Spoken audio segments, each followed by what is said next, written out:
Manila is now a city in decline. It is a state of decay. Kumbaga sa ospital, nasa intensive care na unit tayo. And we must restore it to its former glory, the glory of Manila we know and which we are proud of. Sama-sama natin balik ang ganda at kalaro ng Manila mula dito sa liwas ng Bonifacio, sa Escolta, Santa Cruz, Binondo, Quiapo, Port Area at Carriedo. Avenida Rizal, Baco at Pantacan. We will bring back the glory and honor of Manila as the number one city of the Philippines, the capital of the Philippines, and the center of the Philippines.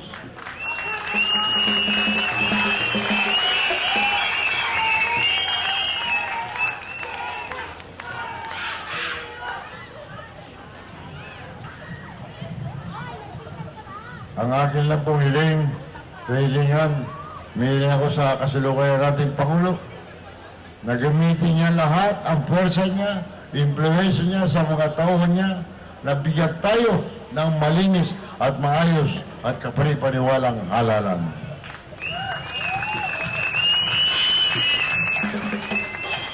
Alam ko siya may kapangyarihan dahil ako'y naging Pangulo na rin. Hindi maaaring susunod ang lahat ng kanyang mga tauhan. Sana'y walang dayaan, walang bilihan ng boto, walang kaharasan, at nakakatakot yung sinasabing hocus-pocus. Sana naman ako'y humihiling sa ating mahal na Pangulo na bigyan tayo ng tunay na halal ng bayan dito sa ating pamahalaan. Inuulit ko, wala sanang dayan, walang kaharasan. Ito ay para patunayan na meron tayong tunay na matuwid na daan. We must respect the will of the people. Ang dapat natin isigaw sa kasalukuyan ng administrasyon ngayon, 12 taon ka na dyan sa Maynila, ano ang nagawa mo sa Maynila? Sabi nga ng ating Vice Mayor, lahat na ng kalapit lungsod na iwanan na tayo. Maraming proyekto sa iba't ibang lungsod, lalo na sa Makati, Pasig, Quezon City, Taguig, Valenzuela, lahat na po, Pasay, Parañaque. Yan po, ano nagawa niya na pag-iwanan ang lungsod ng Manila. 12 taong ka na dyan sa Manila, anong ginawa mo para sa Manila? Ito ba ang Manilang na malinis? Malinis ba? Oh.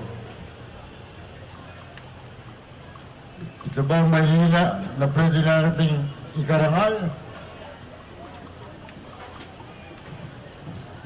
Ayan.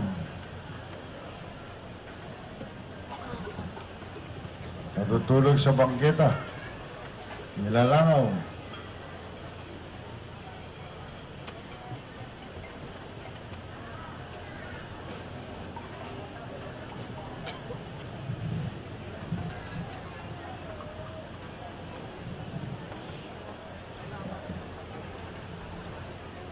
Ayan.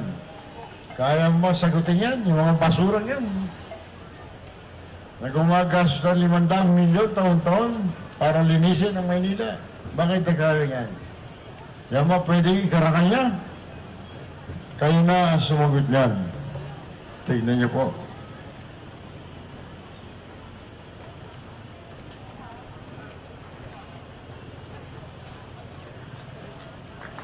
Kaya po,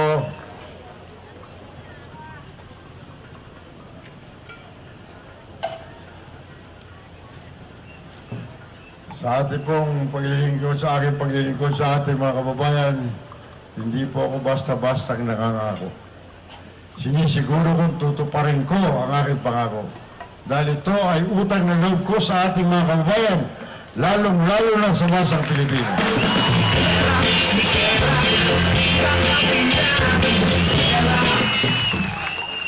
Ang masang Pilipino ang sumuporta sa akin bilang artista, bilang producer, nung ako'y sumabak sa larangan ng politika at public service, ang masang Pilipino din ang sumuporta sa akin. Kahit na ako'y iniinsulto ng mga elitista, Dahil ako daw ay pambakya lamang. Sinuportahan ako ng masang Pilipino sa aking kampanya bilang punong bayan ng San Juan, bilang senador, bilang vice presidente at presidente. Pati hanggang sa kulungan, hindi ako iniwan at sinuportahan pa rin ako ng masang Pilipino.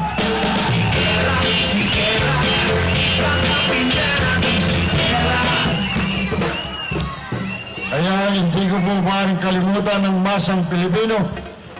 Dahil kung ano man ako ngayon, utang na loob ko sa inyo. At dapat ko suklian ng malinis at marangal na paglilingkod. Kaya ngayon nakalay ko huling hibla ng aking buhay, ng aking lakas para sa inyo. Dahil mahalaga ka para sa akin ang kinabukasan ng Maynila.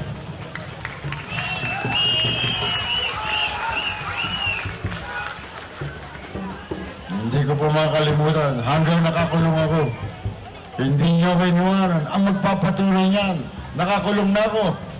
Pinatakbo ko ang aking may bahay bilang senadora. Nanalo rin si Dr. Aloy. Kahit na nakakulong ako, hindi niyo ako iniwan. Ganon din, nakakulong pa rin ako. Pinatakbo ko ang aking anak, si Jinggoy. Nanalo rin senadora.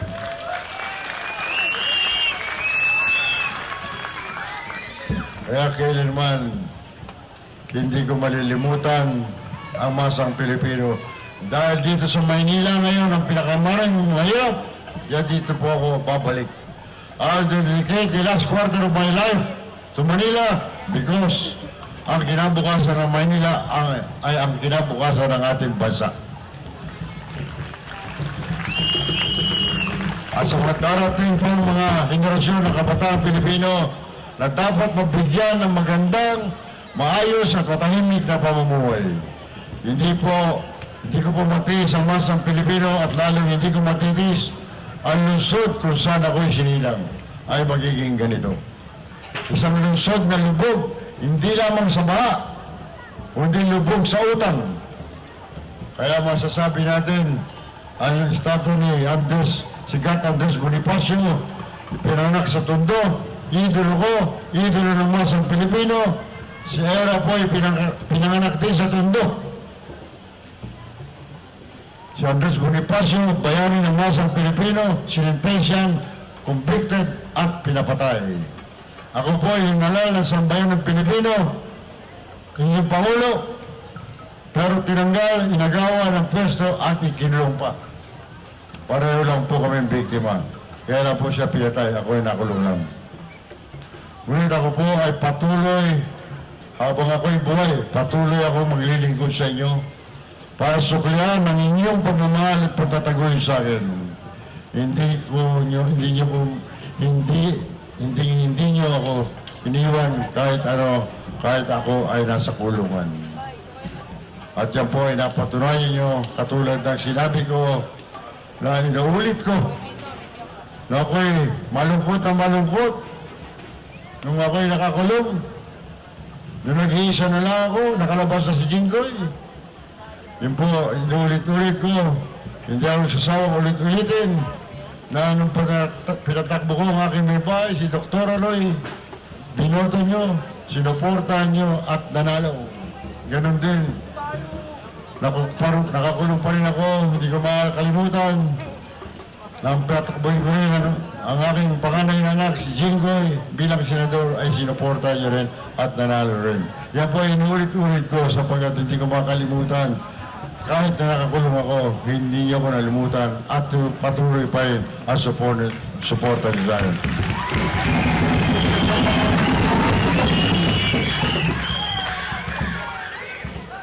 Kaya, nasabi nila doon ng ating mga alam Vice Mayor at kitang-kita niyo naman, nararamdaman niyo ang nangyayari dito sa ating lungsod.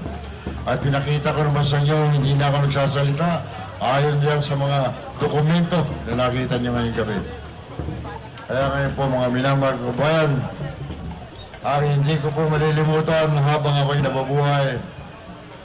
Kaya lagi ko po sinasabi at hindi kailanman magsasawang sabihin habang buhay ako, mga minamahal ko bayan, mamamatay, mabubuhay si Erat, hindi makakabayad ng utang na loob sa mahihirap.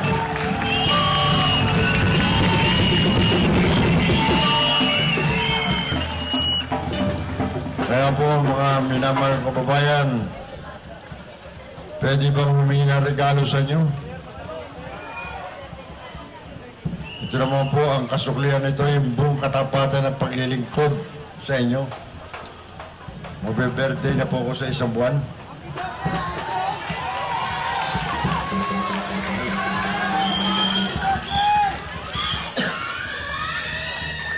Pwede po ba humingi ng regalo sa inyo?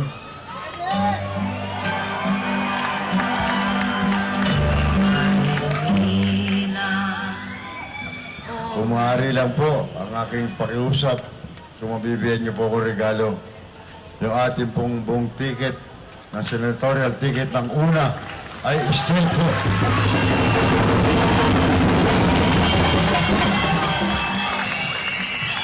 Lahat po ang ating kandidato pagka-senador ng una. Yun po ay ni kong regalo sa inyo. Straight na po natin ang una. Yan po ay talagang una sa lahat ng pag-unawa.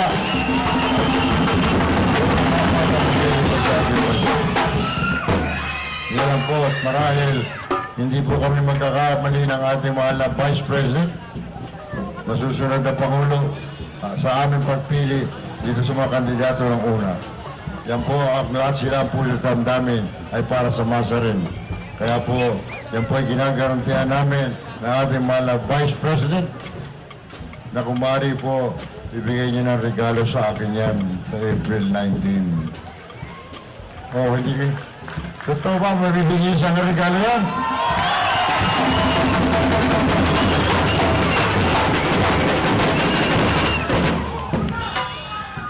Ganon din po, hinihiling ko sa inyo, yung kandidato po yung una sa lokal, pinangunahan ng mga apat nating congressman, Congressman Amado Bagatsing,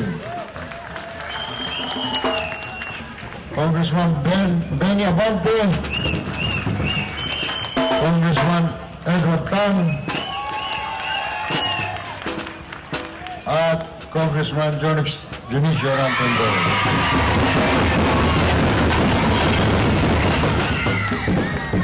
Siyempre, yung aking pong tinatawag ang official family po ni Erap at Clarice ko, yung pong 36 na konsyal na una, huwag niyo...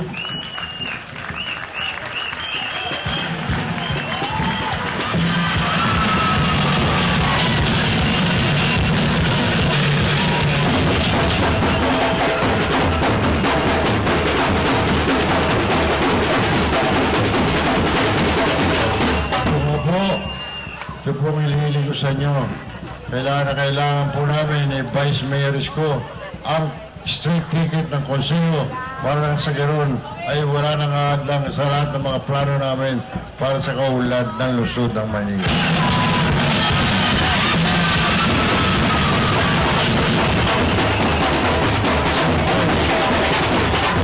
Ang ating mga senador, yan po ang tutulong dahil bangkarote po ang Maynila, ubos ang pera ng Maynila.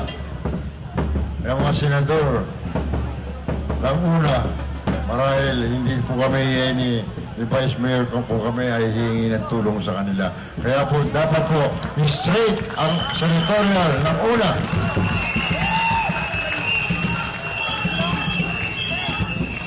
Yan po mga kababayan. Kung pinakita niyo po ang pagmamahal sa akin, kahit na nakakulong ako naman po ngayon ang nakikiusap sa inyo. Suportahan niyo naman ako dito sa ating mga kandidato ng una sa mga senatorial at ganoon din sa lokal, mga konsyal at mga congressman. Sama-sama niyo na pa, isa na lamang po, makita natin na lalong mabilis ang pag-unlad ng ating lungsod ng Maynila. Kaya inulit ko po, mga kababayan ko, ito po nga hinihiling sa inyo ay hindi po para sa akin, kundi para sa buong sambayan ng Pilipino at higit sa Manila. Inulit ko, mamamatay, mabubuhay si Erap, hindi makakabayad ng utang na loob sa Manila. Mga tagad po,